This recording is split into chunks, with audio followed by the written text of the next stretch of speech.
upendo mkuu, nasi tusamehe wengine bila kuwa na huzuni. Tukiacha chuki moyoni, amani itatawala. Njia ya msamaha ndiyo njia ya baraka. Samehe ili Mungu akusamehe.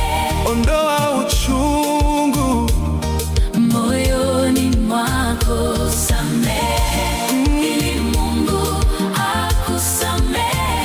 upendo wa Kristo ukue ndani yako. Wapo waliokuumiza kwa maneno na matendo, lakini Yesu anatufundisha kusamehe kwa upendo. Usiweke kisasi moyoni, mwachie Mungu yote. Msamaha huleta furaha.